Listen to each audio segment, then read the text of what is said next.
There's a place on Earth that looks like it came straight out of the movie Dune. Massive platforms of stone and mud rise in the middle of a scorching desert. And somehow, people manage to survive in such a hostile environment. Oh, really? But, unlike the movie, this real city in Peru was abandoned over 3,000 years ago and has stayed hidden from us until now. Meet Peñeco.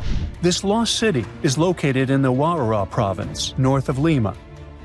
After 8 years of excavation and conservation work, some of its secrets have finally been brought to light. It may look eerie and lifeless now, but it wasn't always this way. Experts think this place used to be a busy trading center for ancient Peruvians. In fact, it was part of the oldest known civilization in the Americas, at least as far as we know. And no, they weren't the Mayas or the Aztecs. That's a common mistake. I'm talking about the Caral Supe civilization. This society existed more than 5,000 years ago. That's super old. To put that in perspective, while the Sumerians in Mesopotamia were reaching their peak, and the Egyptians were just starting to build things in Giza, the people in Caral were already building pyramids. Thanks to them, Peru is now seen as one of the 6 places where civilization first began.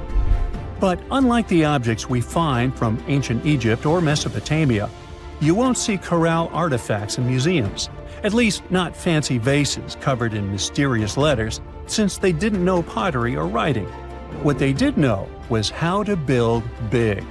They left behind mind-blowing architecture, such as stepped pyramids and huge sunken plazas, like massive open-air arenas big enough to hold hundreds of people.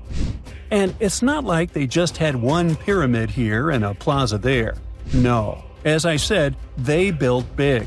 So far, researchers have found as many as 30 major metropolitan centers across what we now call the Caral region or Peru's north-central coast. You can think of them as full-on cities, with residential areas, several plazas, and ceremonial temples. Their largest pyramid, known as Pirámide Mayor, stands nearly 100 feet tall, with a base covering an area the size of about 4 football fields. That's substantial. Oh my god! And building all that surely wasn't easy. It took planning, coordination, and specialists. That suggests that Caral must have had organized labor and strong leadership to pull it off. Despite creating these incredible constructions, Caral cities stayed hidden for thousands of years. And even when researchers first came across the area, it took decades for them to realize how important it really was. They already knew about the ruins back in the 1940s, but it wasn't until the 90s that the first major study of Caral was done. And there's a reason they were ignored for so long. The architecture was so advanced and the proportions so huge that people thought, nah, this has to be something modern. They couldn't have been more wrong, though. And in 2001, studies finally recognized that Caral was the oldest known civilization in the Americas. Archaeologists believe this society existed from around 3,000 to 1,800 years before the Common Era. And for 4,000 years, they flourished in complete isolation. Chances are they never met another civilization at all. This may explain why they are considered such a peaceful society. Researchers haven't found any signs of conflict. No fortifications, no battle gear, no trace of fighting.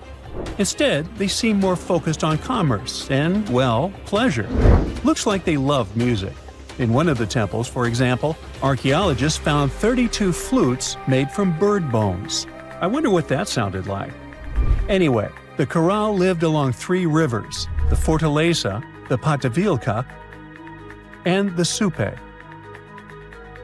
Just like the newly discovered city of Peñeco, this lost city was built on a natural terrace about 1,970 feet above sea level. And no, they didn't do that for the view, it was for security. Building higher up protected them from flooding, since the site sits parallel to the Supe River. Just recently, after 8 years of excavation, experts finally uncovered its beauty. Altogether, they found 18 structures, including temples, residential complexes, and a huge circular plaza. There are also ceremonial halls built on top of large step platforms, along with stairways, courtyards, and carefully designed walls. These structures serve both practical and symbolic purposes. I mean, this was their hotspot, the place where people came together for rituals.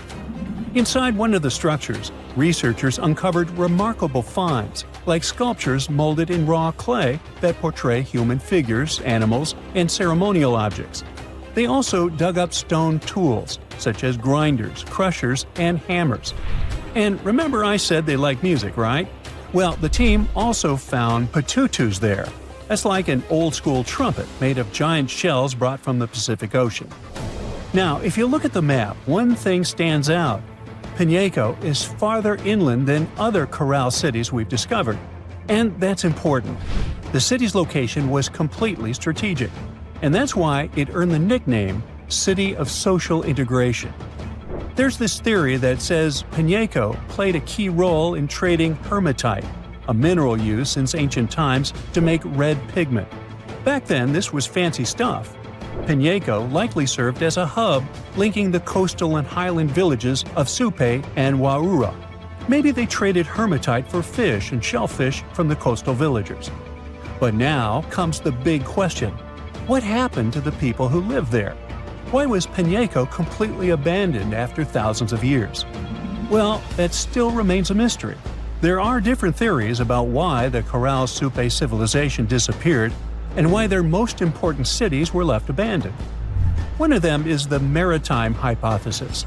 It suggests that societies first developed along the coast, relying heavily on fishing, and only later moved inland. So, in that view, cities were abandoned as people shifted away from them. But that doesn't fit Piñeco, right?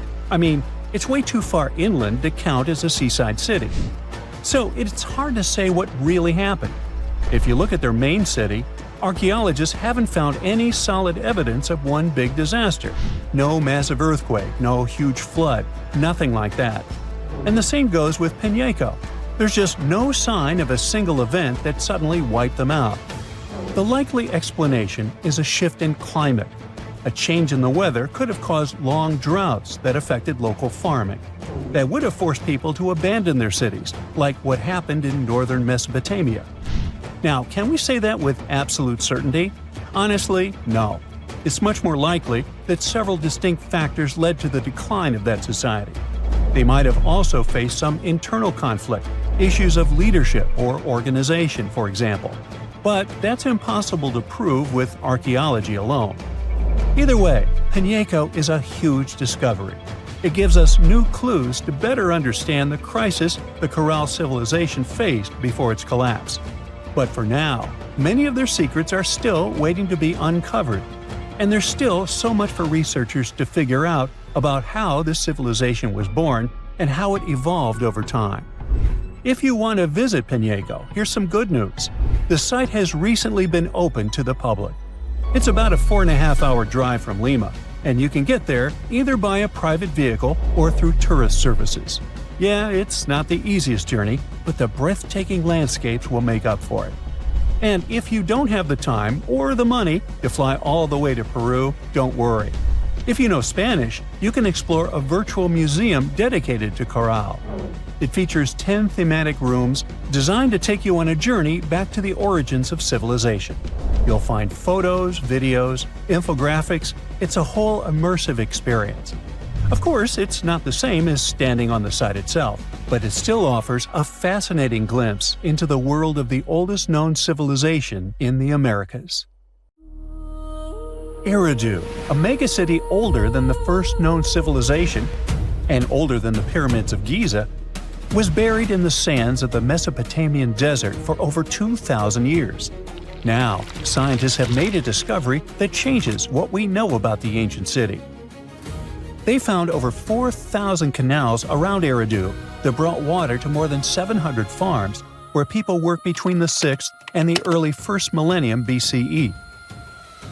Now, Eridu was founded around 5400 BCE and was the city of the first kings and history's first city according to the Sumerian king list, an ancient text on a clay tablet. Ancient Sumerians believed that deities created this city when they decided to settle on Earth. Eridu plays such a big role in Sumerian myths and legends that, at some point, People used to think it was just a mythical location. The most famous Eridu myth says that the skies got angry because humans were too noisy, so they decided to send a great flood to wipe them out. A new study showed that the Euphrates River served as the source of water for the entire city. The researchers mapped what remains of the ancient landscape and found a well-developed network of artificial irrigation canals. They discovered 200 large main canals pulling water from the Euphrates, and those canals fed another 4,000 smaller canals. The team used everything from satellite images and drone footage to soil analysis, old records, and remote sizing tech to map out the area. The 700 farms that used the water from the system were different in size, from about 5,000 square feet to over 200,000 square feet. The main canals were a little over a half-mile long, and some stretched more than 5 miles. The smaller canals could be as short as 32 feet. Rivers in Mesopotamia were the main water sources for farming, so ancient farmers had to learn how to guide water from the river to their fields. It all started with simple methods, like digging small canals, but over generations, they learned how to build massive canals up to 62 miles long. The Euphrates itself helped the farmers. Water was moving thanks to gravity down its elevated riverbanks, and natural breaks in the banks let it spill onto the land. Researchers aren't sure when each canal was in use, and it's unlikely that all 4,200 canals were active at the same time during that long period. Now, Eridu used to be an important religious and trade center because of its strategic location on the Persian Gulf. Its economy mostly had to do with fishing, thanks to the Euphrates River. Researchers found fishing nets and weights and whole bales of dried fish at the site. And there were even models of reed boats, the earliest physical evidence we have for constructed boats anywhere. The city was thriving until people abandoned it around the year 600 BCE, and scientists still aren't sure why they did it. The local residents, plus the visiting pilgrims and merchants, had just exhausted all the resources of the land. They had to let it rest several times before abandoning the city for good. It happened when the Euphrates changed its course, and they lost their main source of water. Now, many centuries later, in 1854, a British official was on a mission to this area to check out a remote place that had a bunch of mounds called tells, which are piles of debris left behind by ancient human settlements. At first, Taylor wasn't impressed. He had been hoping to find something big, maybe statues, ancient writing, or ruins of palaces and temples. But with the brief time he had, all he found were things like walls, drains, stone platforms, and pieces of limestone columns decorated with tiny mosaic cones. But he didn't know that these boring mounds were hiding one of the oldest cities on Earth, Eridu. The people at the British Museum got interested in the finding, but the first full-scale excavations took place here only around a century later. The local Iraqi authorities got really interested in the excavations as they were hoping to find more about the earliest days of Mesopotamian history. So they focused on Mound 1, a massive tell as tall as an 8-story building. Soon they uncovered part of an unfinished step pyramid from the end of the 3rd millennium BCE. As they dug deeper, they found layers of human life going back in time. There were levels from the Uruk period, and even remains from a time before the Sumerians called proto-history. In those lower layers, they discovered multiple rebuilds of the Temple of Enki, the city's main deity. People rebuilt this temple again and again for over 2,000 years. Every time the temple collapsed, they built a new one right on top. Each new version of the temple was bigger and more impressive than the last. From the middle of the 4th millennium BCE, these temple buildings became massive, more advanced than anything else humans had built up to that point. The city in Eridu was also becoming more complex, with clear social classes. Eventually, they stopped rebuilding the temple and put up a step pyramid on top of the ruins. Even though Eridu faded, it likely stayed important as a religious site. Archaeologists found pottery from the 2nd and 1st centuries BCE during excavations, although there were no signs of houses. The Sumerians were an innovative civilization, as you can tell. By 1500 BCE, they invented the cedar plow, a tool that let farmers plow and plant seeds at the same time, using animals like oxen to pull it. This gear even came with instructions. Ooh. The Sumerian Farmer's Almanac gave farmers advice on how to grow more crops with proper tilling and irrigation. These smart farming tricks helped feed more people, which led to larger cities, an organized ruling system, and more focus on religion. And as their cities expanded, so did their work in writing, math, and spiritual life. 5,000 years ago, the Sumerians had already produced cuneiform, one of the first writing systems in history. So another recent find from the same part of the world proves that bureaucracy existed already 4,000 years ago. Archaeologists found ancient administrative tablets in another ancient Sumerian city. These clay tablets are the oldest solid proof we have of the world's first empire, the Akkadian Empire. The tablets were inside a state archive building made of mud bricks, which had different rooms that acted like offices. Now, before this discovery, archaeologists didn't really understand how the first known empire in the world, the Akkadian Empire, worked behind the scenes. But now, thanks to the recent Gurso excavations, we have the first real and unambiguous evidence of the empire's administrative system. They tracked everything – deliveries, spending, and inventory, from fish to sheep to grains, fabric, and even gems. The tablets also include population records, with names and jobs of men, women, and kids, an ancient version of a census. From these records, scientists found out that women played a key role in Akkadian society. Some women had powerful positions, like high priestesses. The tablets also show a wide range of jobs, from skilled workers like stonecutters to people with simpler roles, like temple floor sweepers. Some even included building blueprints, field layouts, and canal maps, proving that the empire had serious organization and planning. Eventually, the city rebelled and gained its independence, and the Akkadian Empire's 150-year rule ended. Now, researchers are carefully cleaning and translating the tablets to fully understand what they say. These new finds will replace older, incomplete ideas about the empire and give us a way more accurate picture of how Akkadian power and the ruling system actually worked. This just in, the world's oldest pyramid was built during the last ice age. And I'm not even talking about Egypt. I'm saying our ancestors might have spewed a 27,000-year-old pyramid in West Java.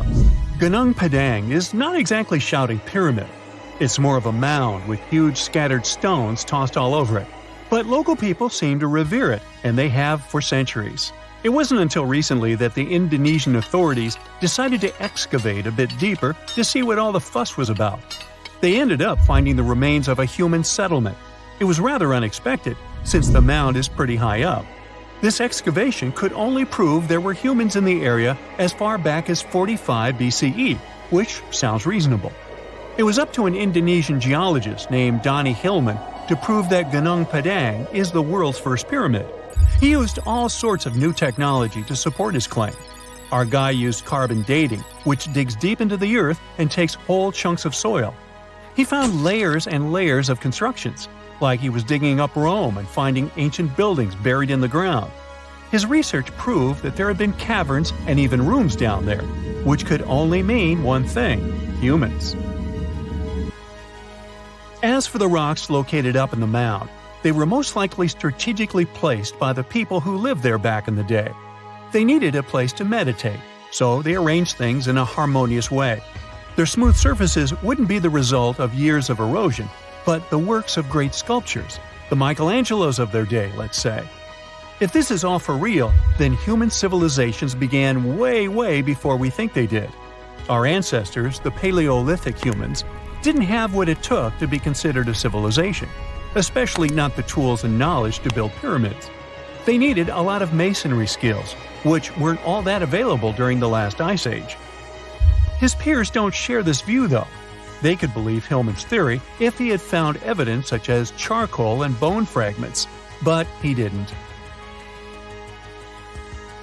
Flint Dibble, another archaeologist, says that without concrete evidence of human activity, there's no proof of an actual pyramid. In this case, all the data proves is that the soil in the mound dates back to 27,000 years ago. He thinks the rocks on top of the mound just slipped down the hill, like rocks normally do. Only a complex society would have managed to build a stepped pyramid like they claim it was. But according to Bill Farley, an American archaeologist, there's just no reason to believe there were any settlements in Indonesia during the last ice age. Now, just so you know, the oldest known ancient society with this kind of knowledge is probably 11,000 years old and used to occupy the region of modern-day Turkey. Take a look, Turkey's Gobekli Tepe. It's also not a pyramid, but it's the oldest monolithic construction made by humans. Back in the Neolithic period, a lot of people settled there, and there are proofs for it. For example, the walls there are covered in ancient drawings of clothing and wild animals. Until recently, the title of the world's oldest pyramid went to a three-sided construction known as the Djoser Pyramid in Egypt. Djoser is located just a few miles south of the Giza complex in a town called Saqqara. It made its way to popular culture more than once. In the 18th century, it became a common feature in European paintings. Young men from the cultural elite did a grand tour around the world, and Saqqara was at the top of their list.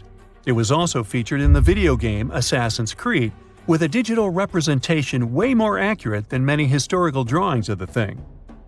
That was kind of a big deal in ancient Egypt, to build pyramids for kings to spend their afterlives. And if you thought the Khufu pyramid was the oldest one in the world, well, Djoser was built 70 years ahead of that time. The development of new technology has allowed archaeologists to make groundbreaking discoveries, and a new, or should I say ancient pyramid in South America might win the title in dispute. It turns out that pyramids were also pretty fashionable in the Americas in the old days. Among them are the iconic pyramids of Guatemala's Tikal temple complex, the same ones that appeared in Star Wars No. 4. But to find the oldest pyramid in the Americas, one would have to travel to Peru. Deep in the Peruvian desert, archaeologists stumbled upon a sprawling ancient metropolis known as Caral.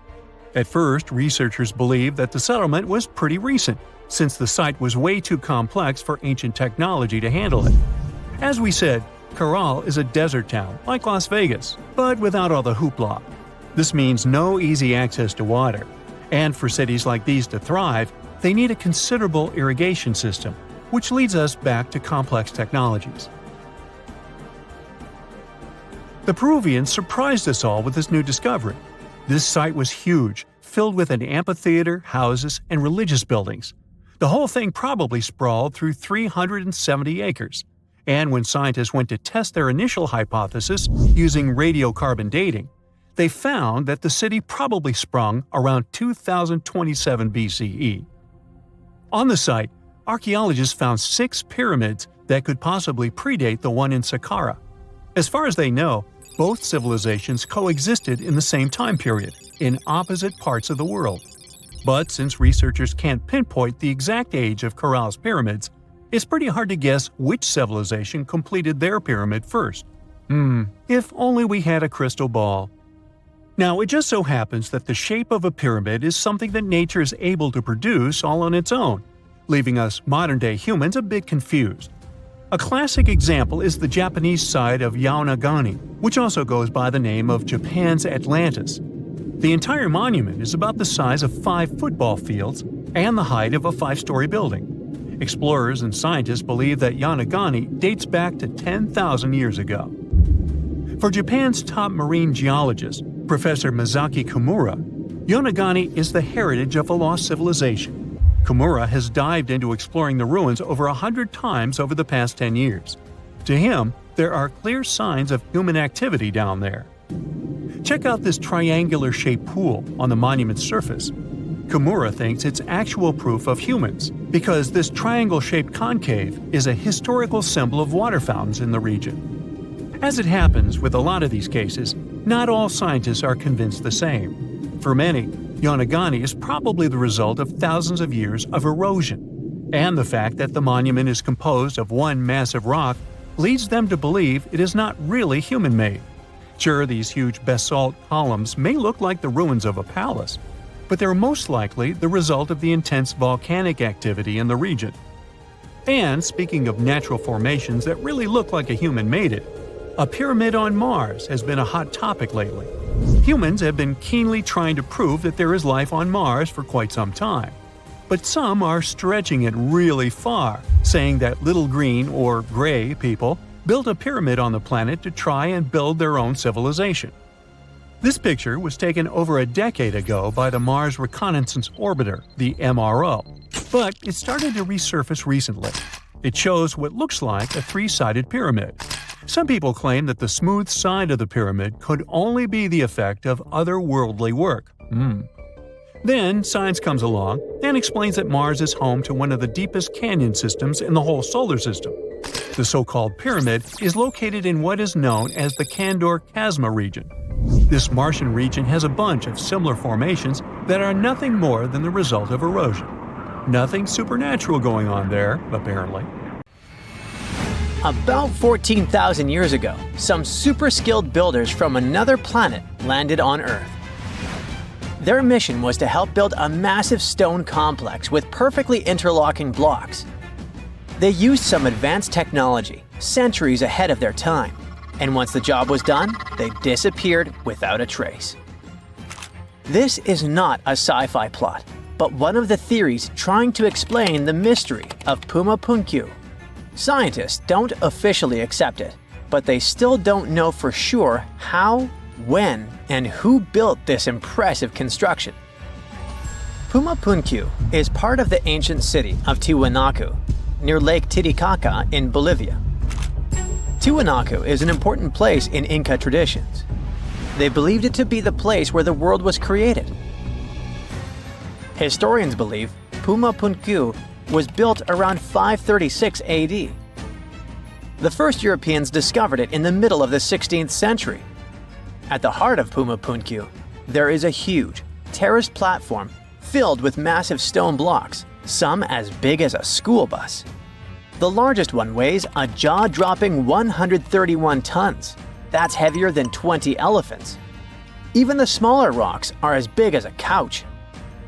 Archaeologists believe there were at least 5 big gateways, as well as several smaller ones that may have been part of a grand monument. The site is built using 2 types of stone, red sandstone and andesite, which is one of the hardest rocks on Earth. The 8-shaped blocks of the construction fit together like puzzle pieces. They all look the same, as if they were mass-produced in a factory. But that should have been impossible for an ancient civilization. Even the smaller rocks are as big as a couch. These blocks were carved with precise holes and grooves to fit together. Builders made perfectly straight lines, cut identical angles, created smooth surfaces, and drilled holes. Some scientists believe they may have used advanced techniques, but there's no record of the tools they used. It took another 1,000 years before other civilizations could match this level of precision. One of the biggest mysteries is how these enormous stones were transported. Puma Punku sits high up in the mountains at 12,600 feet above sea level. So high that even trees don't grow there. The builders didn't have wheels, cranes, or modern machines. Yet somehow, they moved these heavy blocks miles from their original locations. Some scientists think they used llama skin ropes and ramps, but no one really knows for sure. The most commonly accepted version is that the Tiwanaku civilization, which thrived in the region between 500 and 1000 CE, built this impressive site. The complex was enormous and had many different areas. A western court, a large open area in the center, and an eastern court that was surrounded by walls. Long ago, it must have been incredibly beautiful, with polished metal plaques shimmering in the sunlight, brightly colored fabrics and ceramics decorating the buildings, and people in elaborate costumes walking through the plaza. But something doesn't add up here, as the Tiwanaku people never wrote down how they built Puma Punku. they would have probably left some clues if they had accomplished something like this. Plus, the Tiwanaku people didn't have the high-tech equipment needed to carve and move giant stone blocks with perfect precision. The architectural historians who first studied the place professionally concluded that a hammerstone couldn't have done such a fine job. They found no metal tools that were used in the construction process. That's why they suggested they might have used some unconventional tools the historians didn't even recognize as tools. There's a theory that these ancient builders might have had a way to soften stone to make it easy to carve before it hardened again. Or maybe they poured liquid stone into molds, just like we make concrete today. If it's true, this would mean an advanced civilization existed in South America long before we thought. Some researchers even think it had to do with the theory of Atlantis or other lost civilizations that may have had immense knowledge before a global catastrophe wiped them out. Local legends say that powerful deities used incredible powers to lift and shape the massive stone blocks. And some people believe Puma Punku was so advanced that the builders must have had help from visitors from outer space. The perfect cuts and massive stones look like something from modern construction. The supporters of this theory also say that some carvings at Tiwanaku show figures wearing helmet-like shapes, so they could be left by space travelers. Scientists from the University of California, Los Angeles, decided to officially debunk this theory. They created a digital model of Puma Punku using super precise measurements from historical records. Then, they used a 3D printer to make a miniature version of the site at 4% of its original size. Once the pieces were printed, the team sorted them by size, shape, and design, like a giant puzzle. They noticed that some blocks had special grooves for holding metal clamps, and others had ornamental carvings. When they finished their model, they realized one of the buildings had a very familiar design. It looked just like structures from two nearby sites. This was solid proof that Puma Punku was built by humans, not visitors from outer space. Over the centuries, people stole stones from Puma Punku and moved them around. This made things even more confusing for archaeologists. UCLA team created a digital archive, so researchers all over the world can now study the site without traveling to Bolivia. So maybe we'll hear about the new twists in this mystery soon. Another construction from the past that still impresses us with extreme precision is the Serapeum of Saqqara, a burial place built around 3,000 to 3,500 years ago. A French scientist accidentally discovered it in 1850. Inside the Serapeum, he found a long underground hallway. On both sides of the hallway, there were giant stone rooms, and inside those rooms, there were huge granite sarcophagi. These sarcophagi were not built for people, but for the sacred Apes bulls. These bulls were treated like royalty, as the people believed they were chosen by deities. The Egyptians believed these bulls were the incarnations of the deity Ptah and had magical powers to protect their kingdom. Some of the stone boxes inside the Serapeum weighed around 70 tons. They were made with perfectly straight angles and smooth surfaces. Scientists noted roller marks on the floor and found wooden winches with levers, which the Egyptians likely used to move the sarcophagi. Since the burial chambers were lower than the hallway floor, workers filled them with sand, rolled the sarcophagus into place, and then slowly removed the sand to lower it perfectly into position. A stone inscription found in the Serapeum said it took 28 days just to move one of these stone boxes. Even though these sarcophagi were meant for bulls, they were way bigger than needed. Pharaohs, who were the rulers of Egypt, were buried in tiny coffins. So it's really weird that these boxes were so enormous.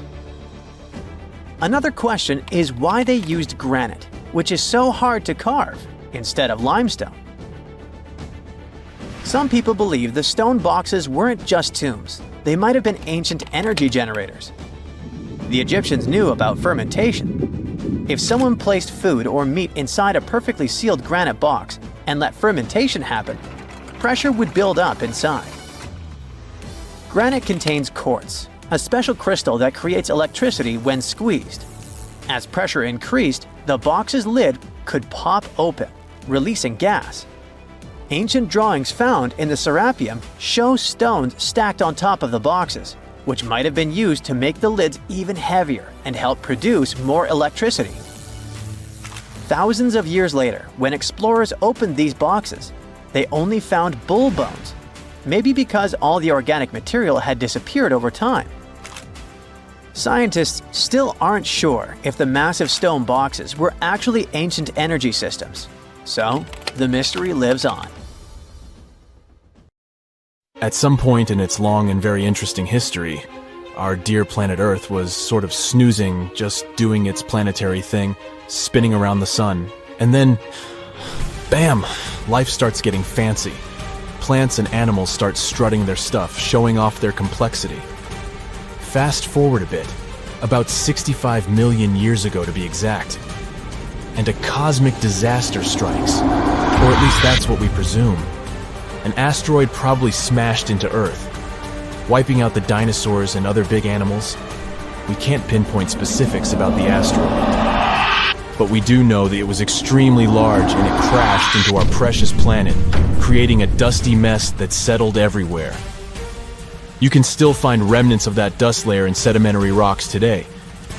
If you dig beneath it, you'll uncover a whole bunch of fossils. These prehistoric creatures were living it up before the asteroid crashed the party.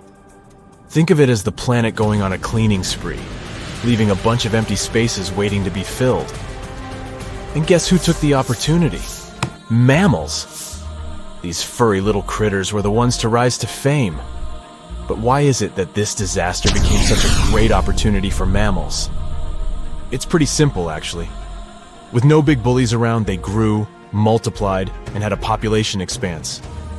All kinds of mammals joined to fill in the blanks. Primates, rodents, basically, the whole furry gang. We're talking about placental mammals, marsupials, and even egg-laying mammals, adding some serious variety to the mix. We like to think of primates as our closest relatives here on Earth. What's their story?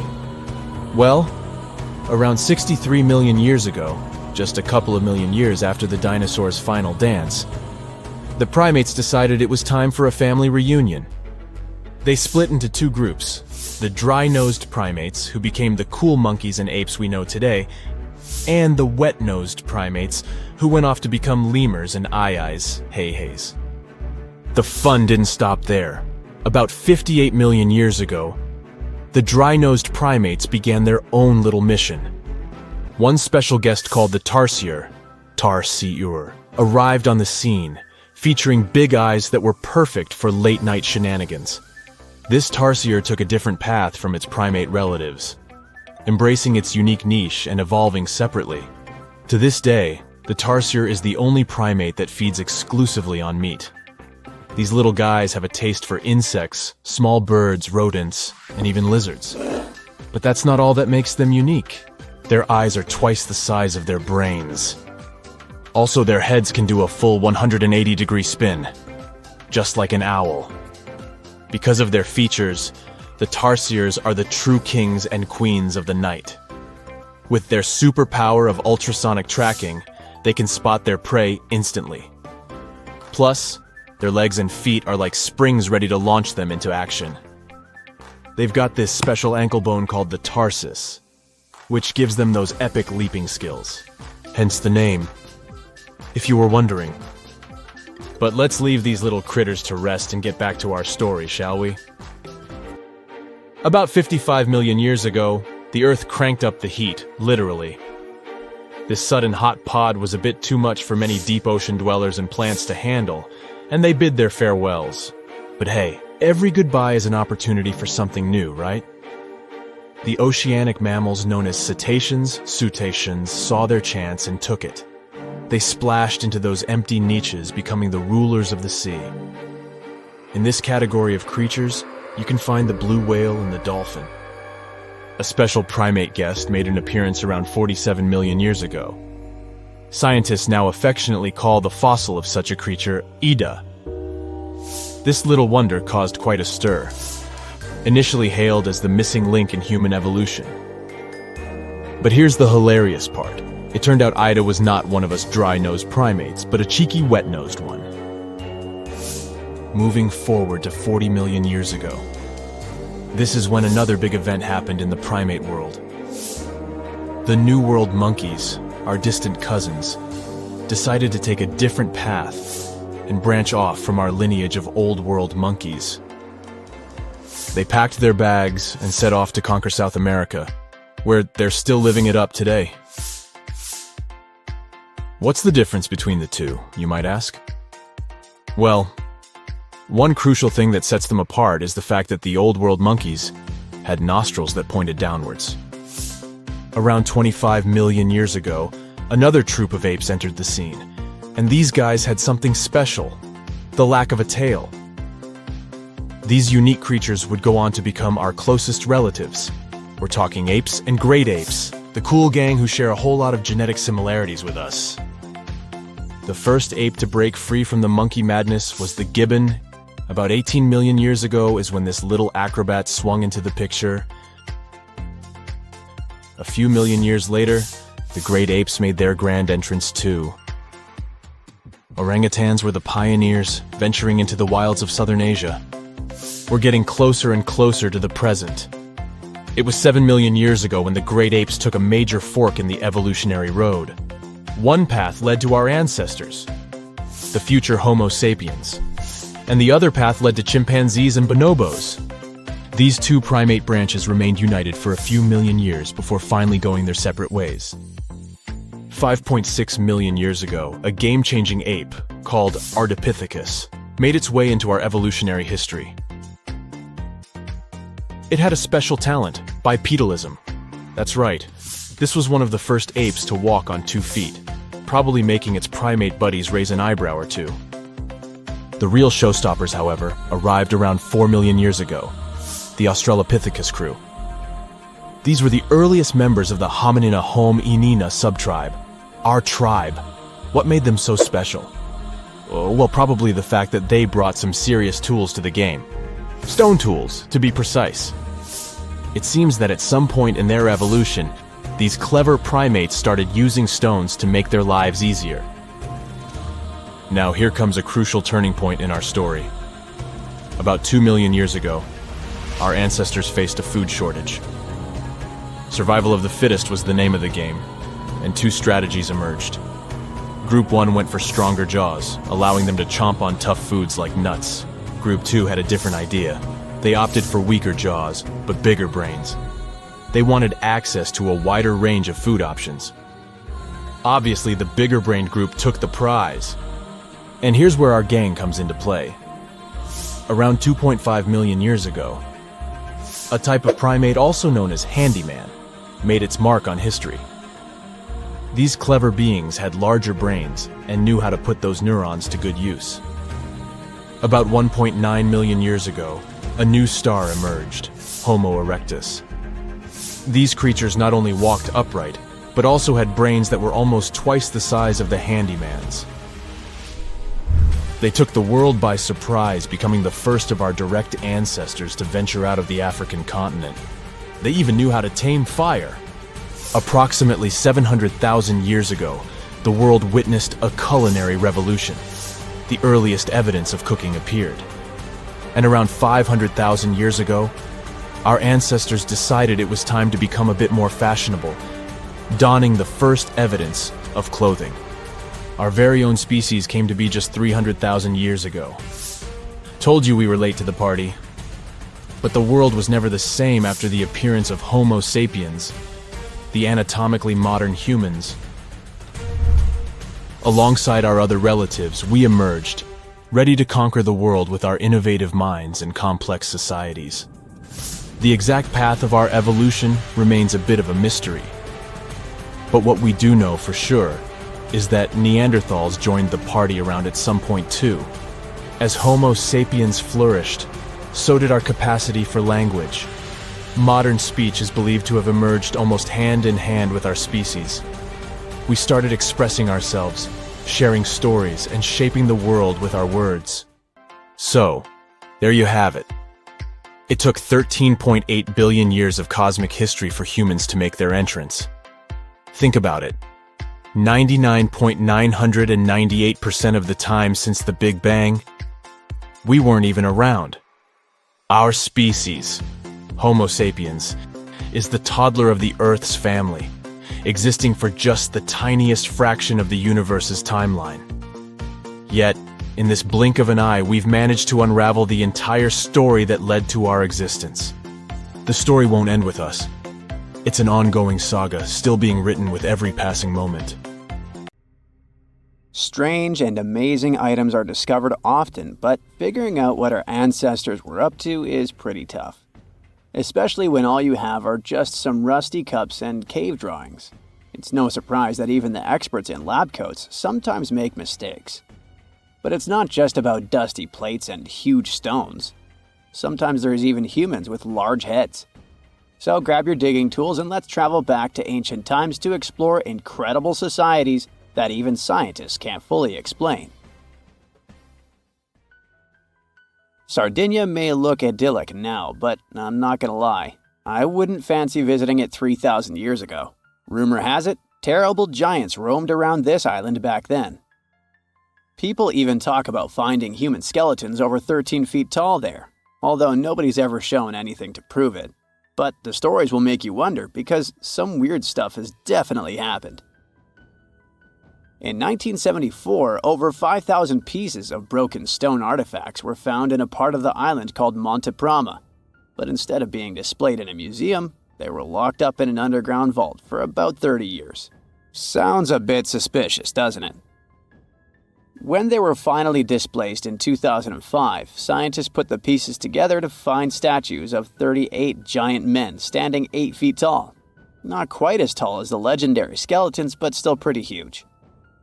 It's thought these statues were made by the Nuragic people, who lived on the island a long time ago. Besides giant statues, they also built over 8,000 massive stone buildings. Perhaps Nuragic weren't giants themselves, but they definitely liked their things big. I do too. I like a big number of likes on our videos. That'd be pretty great. Thank you if you liked this and subscribed. Now back to the video. You and I are pretty smart, but we might not be the smartest humans ever. Actually, we might not even be the smartest species. Since 1913, some skull fossils found in South Africa have hinted at a possibly smarter contender called Boscop man. This human-like species might have lived as recently as 10,000 years ago. Their skull suggests they had really big heads, which means their brains could have been 30% bigger than ours. Wow! Their average IQ could have been around 149, making them among the smartest 0.05% of people today. But if a Boscop brainiac was so much smarter, why are they not around and we are? Well, bigger isn't always better, you know. Our brains are a lot bigger than our ape relatives, mainly in the prefrontal cortex. This part helps with high-level tasks like making decisions, remembering things short-term, and being aware of ourselves. The parts of the brain that handle our senses and movements haven't really grown much. So, maybe the Boscop spent too much time dwelling on the past rather than doing practical things like hunting. But this is all just guessing. We really don't know what happened to these clever cousins of ours. Some people even argue that Boscops weren't any different from us, with the only evidence being parts of skulls. The jungle is huge. Did you know the Amazon rainforest is home to about 30% of all the world's plant and animal species? That's impressive. However, the history of one native species, humans, has long puzzled scientists. The mysterious Kasarabe people lived here for hundreds of years and then vanished around 1400 AD. People thought the Amazon only had a few scattered tribes, but recently we discovered big, unusual shapes in the ground called geoglyphs. These might look like simple shallow ditches, but they're actually the remains of a vast civilization that spread over 5,000 square miles and includes about 450 markings, some as wide as 1,300 feet. That's insane! They likely contained ceremonial buildings and could have hosted up to 1 million people as recently as 550 years ago. Thanks to new technology like LiDAR, which uses a safe laser to map the forest without harming it, we can explore deeper. In 2019, some scans showed miles of raised roads and pathways and even pyramids over 70 feet tall. They found 26 separate settlements, 2 of which were at least 250 acres each. Damn, that's like 330 soccer fields. It's not certain what happened to the Kasarabi people. Maybe European conquistadors drove them out. Maybe the most baffling ancient civilization is one we've never actually found a trace of. Yep, I'm talking about Atlantis, the grand city that supposedly sank into the ocean. The first mentions of Atlantis come from the ancient Greek philosopher Plato, who talked about a great city near the Strait of Gibraltar.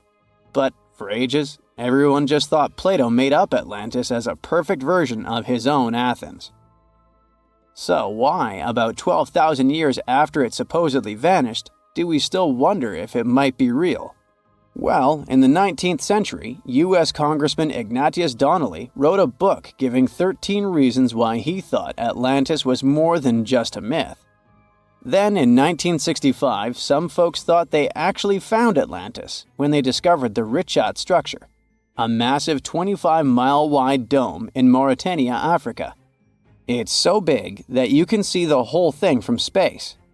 2 astronauts flying over the Sahara Desert spotted this giant eye staring back at them and thought they'd made the discovery of a lifetime. Unfortunately, there's no solid evidence linking this structure to Atlantis. It's believed to have formed from volcanic activity about 100 million years ago. But it does look suspicious, doesn't it? Still, we're no closer to knowing the truth. Imagine going back to about 3,300 BCE and finding yourself in South Asia. Welcome to the Harappan civilization. These people were way ahead of their time. They had cities like Harappa and Mohenjo-daro, complete with baked brick houses, sophisticated drainage systems, and even public baths. This place might have had over 5 million people, making it one of the densest regions at the time. They also invented a system of standardized weights that was incredibly useful for traders. And trading they did. These people had connections stretching all the way to the Middle East, thanks to their great skills in metallurgy. They even had a form of ancient branding. The seals were used to stamp clay on trade goods. Despite being so advanced with a thriving urban life, there's a whole bunch of mystery shrouding their language and script. We've got bits and pieces of their writing, but no one's deciphered them yet, even with all the technology we have today. We also still don't know how exactly their society worked. It looks like they didn't flaunt their social status as much as other civilizations. No grand palaces or massive monuments. Instead, their largest buildings might have been granaries. They sure were practical. Unfortunately, all good things must come to an end. Around 1800 BCE, this bustling civilization started to decline, possibly due to shifts in river patterns. As the environment changed, the Harappans packed up, moving towards more hospitable lands. Ever heard of the Minotaur? The beast with a bull's head and a man's body, hunting the bravest travelers in a massive maze. Well, this wasn't just any old tale. It was one of the most popular dramas of the ancient world.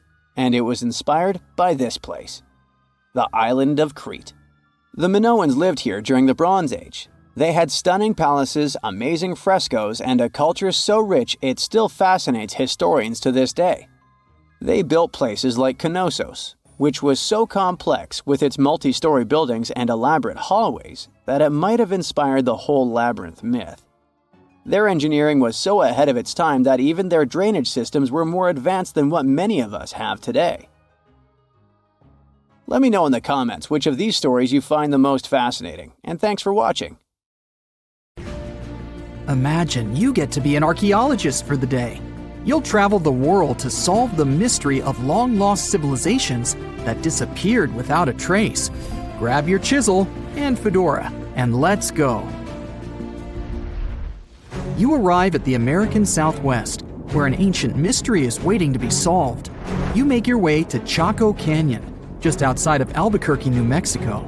It's hot and dry in this deserted area. You're here to visit the ancient ruins of the Anasazi people. It's said that they were a thriving civilization that met a mysterious end. You hike a few miles before you begin to make out the shape of dwellings, constructions built of stone in the middle of the canyon. This is Pueblo Bonito, a 10th century complex that contains as many as 800 rooms and stands over 5 stories tall. The buildings are beautiful and made from sandstone. To access the complex, its inhabitants built a 400-mile network of roads, some of them 30 feet wide. You can't wrap your head around the fact that it was built so long ago. Everything looks so well preserved. The Anasazi reigned over the so-called Four Corners region from 100 CE to around 1600 CE. During this time, they built a civilization that sprawled over 30,000 square miles, including Colorado, New Mexico, Utah, and Arizona. Standing inside a huge kiva, an underground ceremonial chamber, you wonder what happened to the Anasazi people. Scientists have analyzed tree rings and found out that the Anasazi population lived through a period of great drought. The drought is believed to have lasted 23 years, and there was possibly no rain at all during this time. This definitely affected their livelihood, from malnutrition to battles over food and resources. But was it enough to make 30,000 people flee their homes? Researchers say these people left their homes with their belongings still in place. Ladles were left in ceramic bowls. Granaries were full of supplies.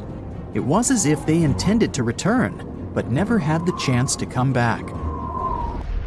For many years, archaeologists have believed that the drought was the reason for the disappearance of this thriving society. But there's other evidence that shows a different story. Anthropologists say that the ancestral Puebloans, as they are also called, were an exemplary population. They were peaceful and lived together in harmony. But that's not what their architecture shows.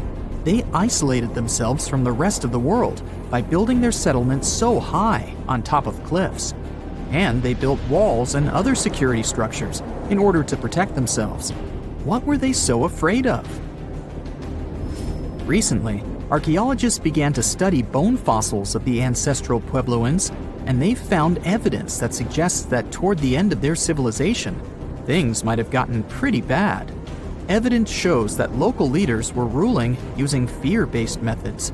Severe punishment started to be inflicted on those who did not follow their strict rules.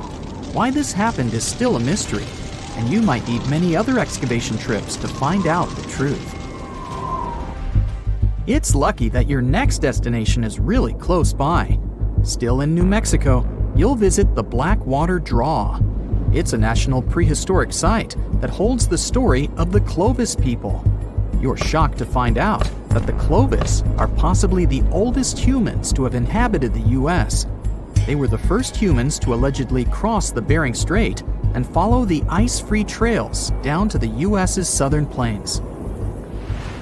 Try to picture what this area looked like when the Clovis people roamed this land. A huge spring-fed lake with mammoths, giant sloths, saber-toothed tigers, and bison much bigger than the ones we have today wandering around. The archaeological site you're visiting shows that the Clovis population were big game hunters. You're able to identify the bones of several mammoths and even the stone tools that our prehistoric ancestors used to hunt them. Some of these date back to 13,000 years ago, aka the end of the last ice age. You're presented with 2 possible theories on the disappearance of the Clovis population. It's possible that during the final 1,500 years of the last ice age, changes in climate caused a shortage of food. Scientists also believe that this situation was worsened by overhunting. Another theory suggests that a large meteor hit North America, and this was enough to alter the climate and make the Clovis people migrate southward to try to survive. But the truth is, there's no evidence that any of that happened. Next, you'll fly to the Pacific Ocean, to the mysterious Easter Island.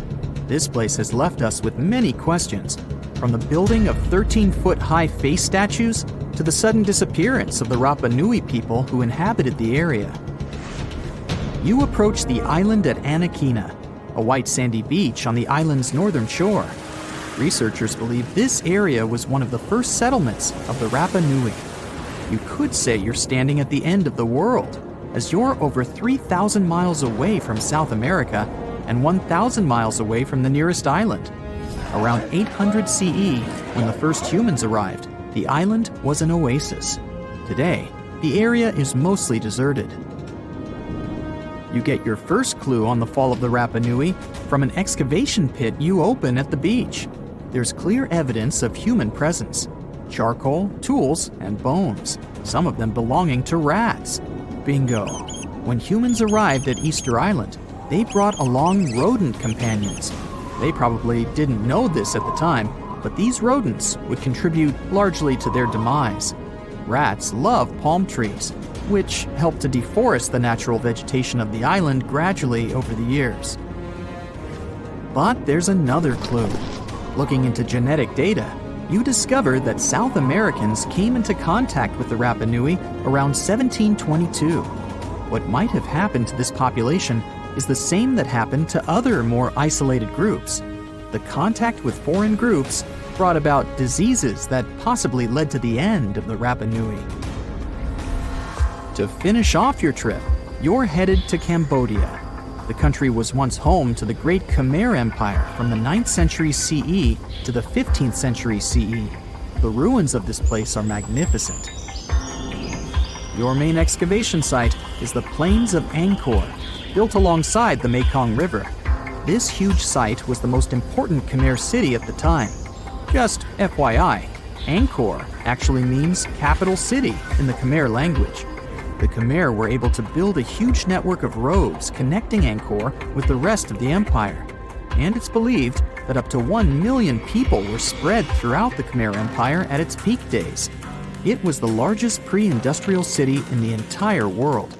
It's comparable in size to modern-day Los Angeles, just so you can get an idea.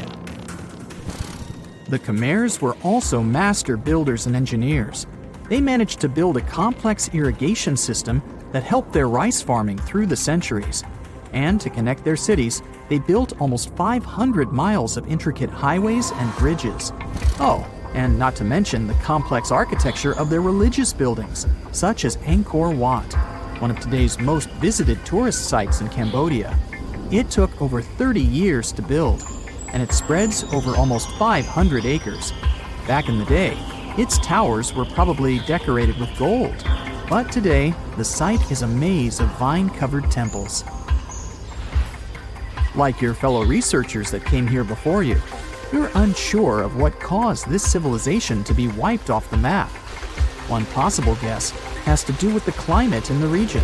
Strong monsoons might have caused massive floods and severe damage to the infrastructure, especially to the water system the Khmer people heavily relied on to survive.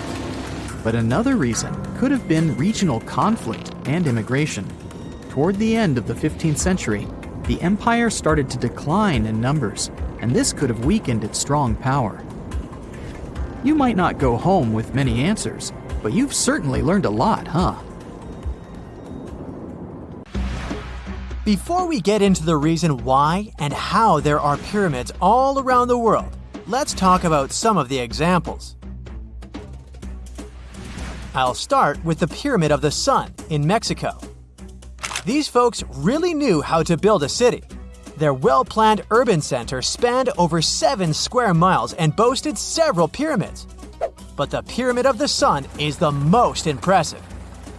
This giant pyramid was built way back in 100 CE and is one of the biggest structures of its kind in the whole Western Hemisphere. It's so big that it's 216 feet high above the ground. If you ever find yourself in this ancient city, you won't be able to miss the Pyramid of the Sun. It's right there on the east side of the Avenue of the Dead, the city's main north-south street. To build this incredible pyramid, around 1 million cubic yards of material were used, including a special kind of red volcanic rock called hued tizontle. Impressive, huh? We don't know too much about the people who built the Pyramid of the Sun or its purpose. But archaeologists believe there was once a temple on top of it. When explorers went below the pyramid in the 1970s, they found a bunch of cool tunnels and chambers. In 2011, they even found a secret stash of clay pots, obsidian pieces, animal bones, human figurines, and a mask. Who knows what other secrets the pyramid is hiding? If you decide to see this one, you must climb the pyramid using the 248 uneven steps on the west side. Watch your step. Sudan got some pyramids too. Nubian pyramids aren't as big as the ones in Egypt, but they still got around 200 of them. These ancient pyramids have been home to the tombs of the pharaohs of the Meroitic Kingdom for almost 1,000 years, who ruled Egypt from Nubia to the Mediterranean Sea. The pyramids at Meroe were constructed using granite and reddish sandstone. Oh, and did you know that Sudan has more ancient pyramids than Egypt? The Kushite pyramids depict the indigenous architecture and burial traditions of Nubia's Napata and Meroe kingdoms, which ancient Egypt influenced. Meroe, the burial site of over 40 queens and kings, is the most extensive Nubian pyramid site. The tomb walls depict mummified royals bedecked in jewelry, their wooden caskets containing bows, quivers of arrows, and other artifacts pointing to the Meroitic relationship and trade with Egyptian and Greek civilizations. So if you're looking for some ancient tombs to explore, you may consider skipping the crowds in Egypt and heading on down to Sudan. Let's fly to Iraq to see some more pyramids. Ziggurats have fancy receding layers and tiered temples. Instead of a smooth exterior, it has tiers like a cake. Perfect for all the important work and rituals that went on inside. You can find these towering structures scattered throughout Iraq and Iran, and they're a real testament to the power and skills of the people who built them. One of the biggest and most impressive ziggurats is the Ziggurat at Ur. It's basically a giant rectangular pyramid that stands a whopping 70 to 100 feet tall, with 3 levels of terraces and a temple on top.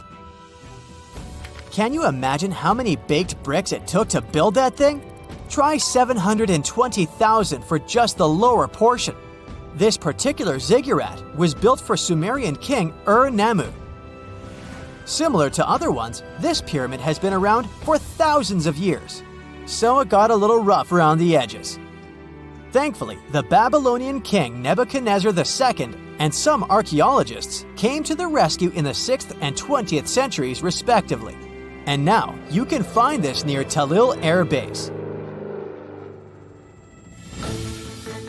The ziggurat at Ur was built in 2100 BCE by King Ur-Nammu for the moon deity Nana. It was the tallest building in the city, and you could see it from miles around. It was like the medieval cathedral spire of its day. People would come here to bring their agricultural surplus and get their food allotments and seek spiritual nourishment. Sadly, the Nana temple at the top of the ziggurat didn't survive, but we do have some blue glazed bricks that may have been part of its decoration. The lower parts of the ziggurat are pretty amazing though. The architects even included holes in the temple's baked exterior to let the water evaporate from its core. Since we explored some of the pyramids on our planet, let's take a broader perspective. They can be found in many parts of the world. Egypt has over 100 pyramids, double that number in Sudan, and dozens of others are scattered in the Middle East and China. The Americas have the most pyramids in total, with more pyramids than the rest of the world combined. These pyramids are located in Mexico, Guatemala, Honduras, and El Salvador. Time to know more about the evolution of pyramids through history. The oldest pyramid is in Egypt. This pyramid was a step pyramid, which was created by placing one layer of stone on top of another. The pharaoh Sneferu is credited with creating the pyramid shape we recognize today. During his 45-year reign, he built 3 pyramids. His first 2 attempts failed, but he finally got it right with the Red Pyramid, which is considered the first true pyramid. It was Sneferu's son, Khufu, who built the Great Pyramid of Giza, which was the tallest human-made structure on Earth for almost 4,000 years. Latin American pyramids are similar to early Egyptian step pyramids, but they were built independently, with no knowledge of each other. The pyramids in Sudan were built around 700 BCE and are tall, but much narrower than those in Egypt. How in the world did all these civilizations build these things without even texting each other? After all, the Aztecs, Mayans, and ancient Egyptians were about as different as possible. But despite their cultural differences, they all seem to agree on one thing. Pyramids were pretty cool. Step pyramids are all around the world because they were the most feasible and stable way to build large and tall structures without access to lighter building materials like wood and metal. The triangular form with a square base is the best way to build a sturdy structure, and having a cube structure would require more material for less height. Now, when it comes to pyramid design, the Egyptian pyramids were like giant triangles with a square base, smooth sides, and a pointy top. On the other hand, the Aztecs and Mayans went for a tiered cake look, with steps leading up to a flat platform on top. So, while all these pyramids share the same basic shape, they have their own unique flair. Each group built its pyramids using different materials, techniques, and slope angles. So while they may have been inspired by each other's work occasionally, they were just doing their own thing. Egyptian pyramids had smooth, angled sides that were designed to help the pharaoh's soul ascend to heaven. The Pyramid of the Sun was built over a series of caves that served as a passageway for the deities. The Maya built the temple of Kukulkan in Chichen Itza to honor the deity Kukulkan, usually represented by a serpent. Nicknamed El Castillo, it has 91 steps on each side, plus a platform. That's 365 steps, one for each day of the Mayan calendar. Tell me, Brightsiders, how were pyramids built? To begin with, humans made them, not a foreign race from space that landed on Earth. You see, one thing that all pyramids have in common is that they were built without advanced tools or even the wheel. It took a lot of people to build them, including skilled laborers and architects.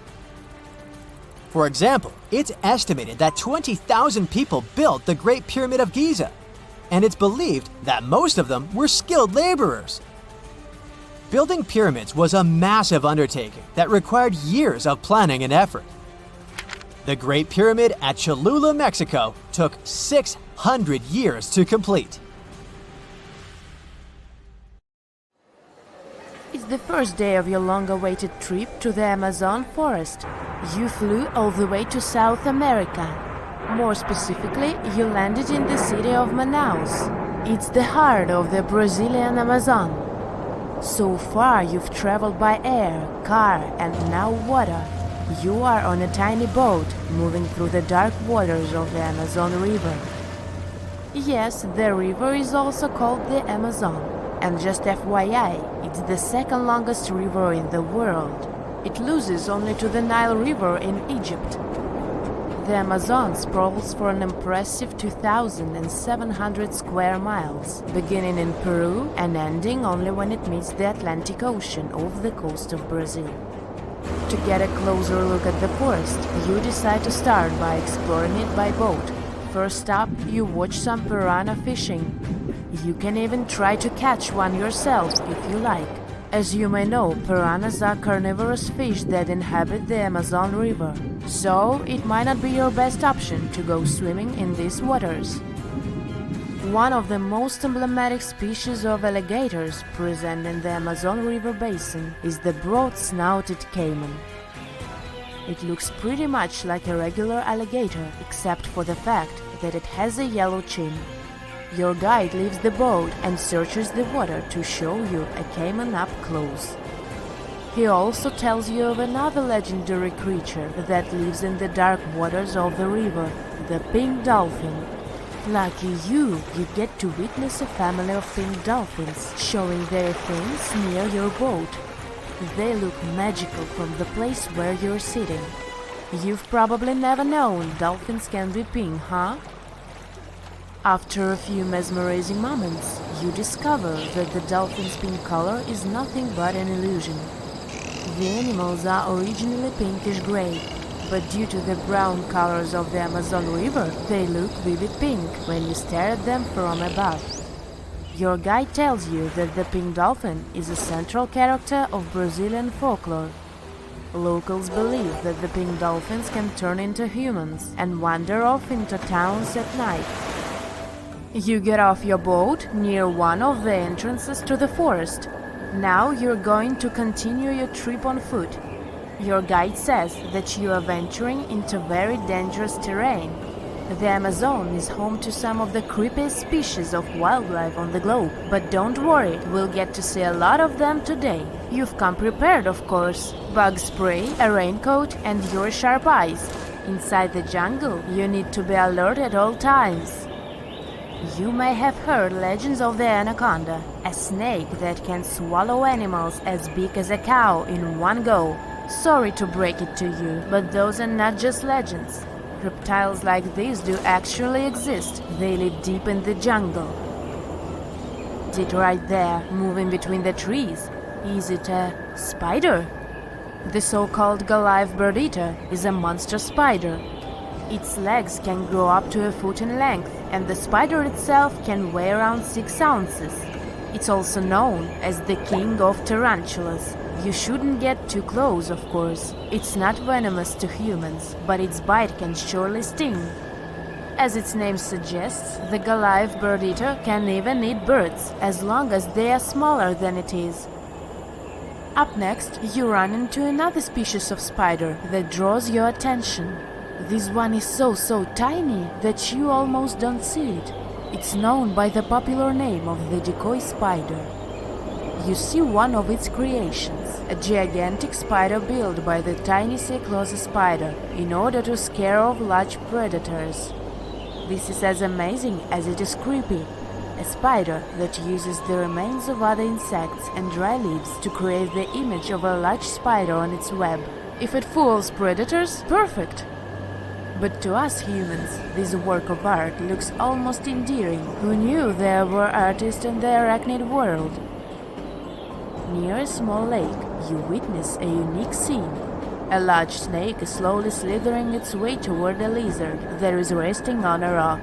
The lizard seems obvious to the presence of the dangerous reptile, but right as the snake is preparing to attack, the lizard flies the scene in its iconic way. The so-called basilisk lizard is famous for its ability to walk on water, or rather run across the water. This isn't an illusion, just a matter of balancing. The small lizard moves its legs on top of the water very fast, while its long tail serves as a counterweight. I wish I could do that. If you've ever wondered what a frog looks like on the inside, you've come to the right place. Right in front of your eyes, there is a rare local species of frog. It's known as the glass frog. This species of amphibian has a type of transparent skin that is completely see-through.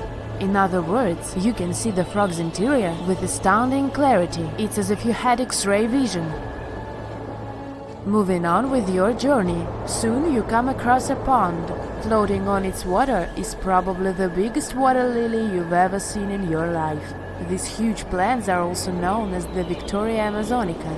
They can measure up to 8 feet across and hold the weight of a grown-up person. But I wouldn't recommend trying to climb on it if I were you, just cause, you know, it's the Amazon forest we're talking about. The wildlife here is amazing, but the forest itself is also a sight. There are over 80,000 species of plants and trees grown in the Amazon rainforest. In fact, you can find 10% of all the world's wildlife in this jungle. An estimated 400 billion trees grow on the gigantic area the forest occupies. Of course, this place is bound to be biodiverse, right? You won't be able to witness this phenomenon during your trip, but your guide tells you about a unique species of tree that is famous for being able to walk. Yep, you've heard correctly. There are walking trees in the Amazon rainforest.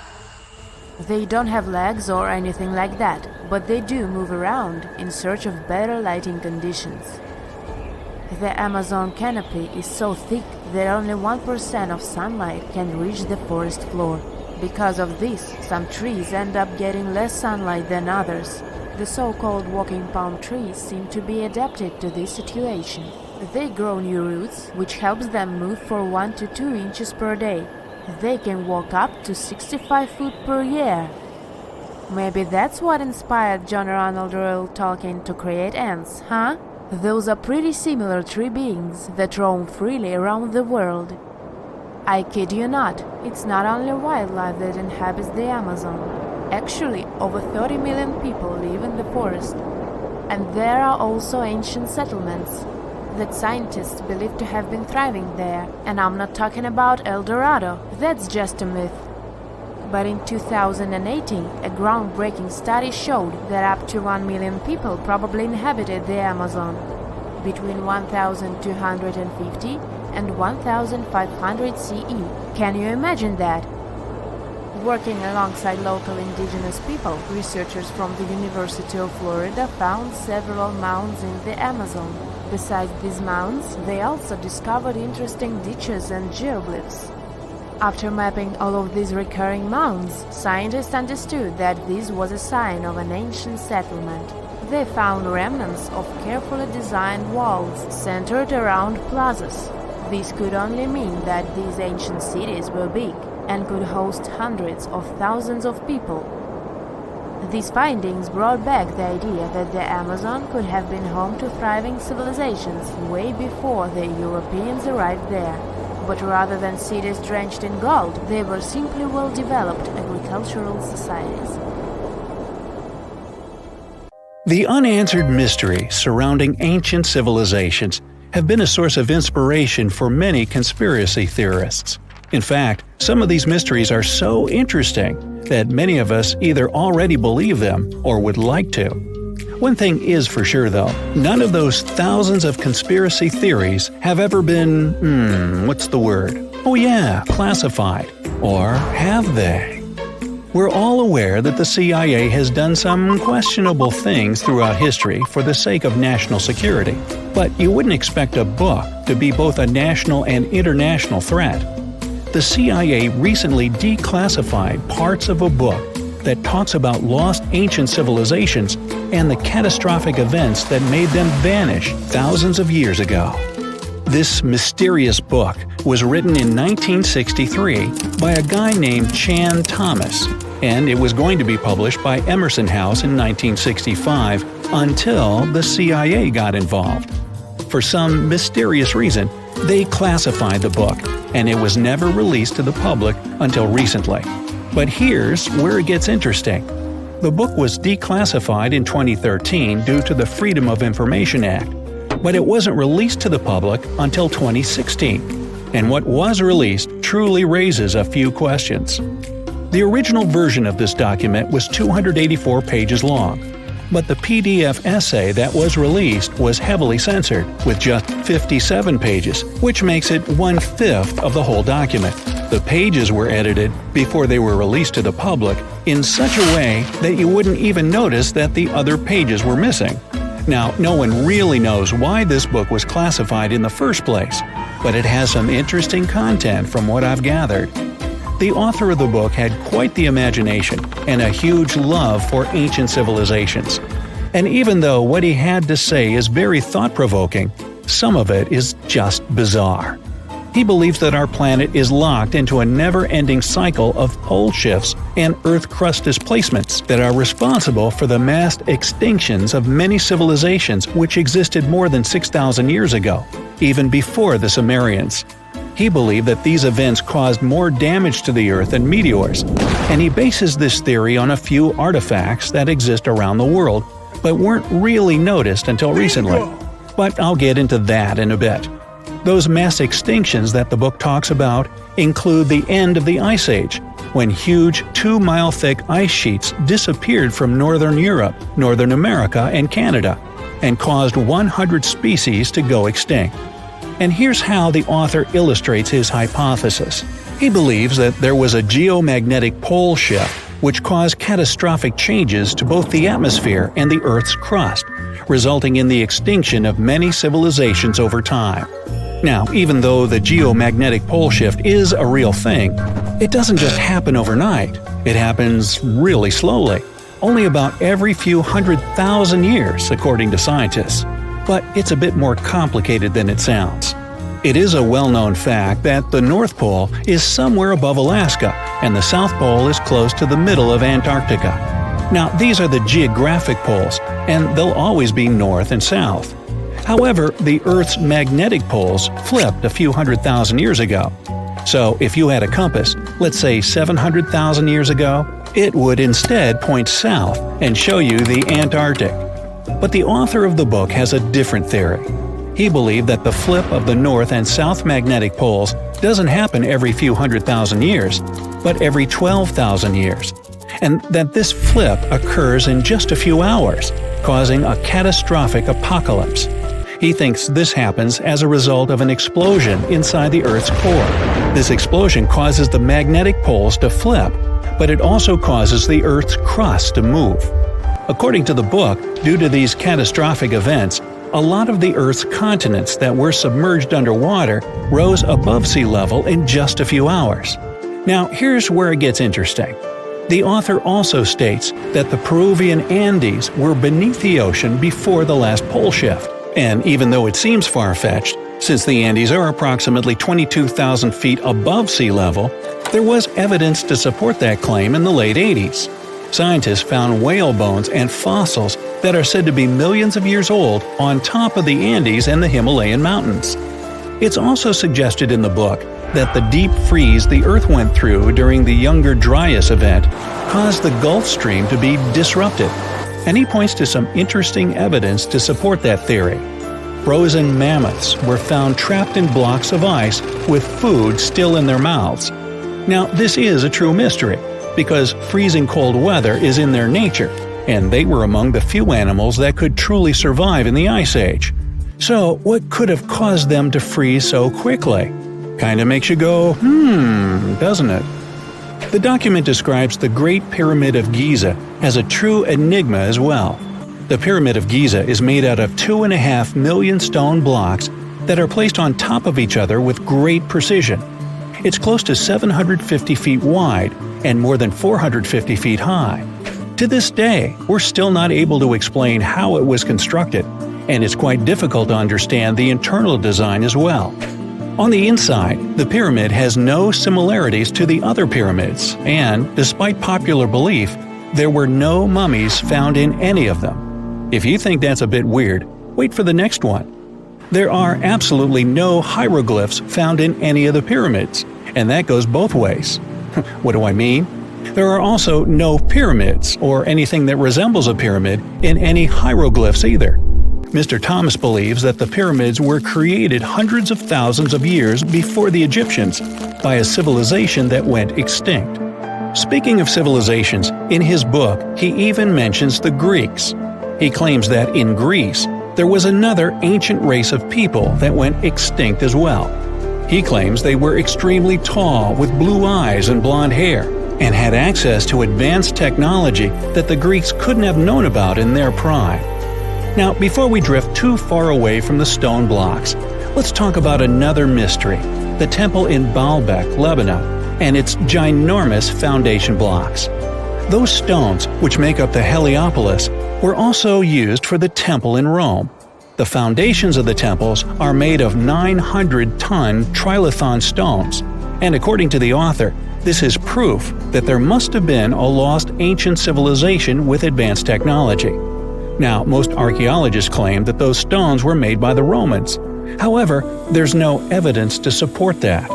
The Romans didn't have the technological equipment to make the stones or lift them. So, you might think, what if they just made them in that place right then and there?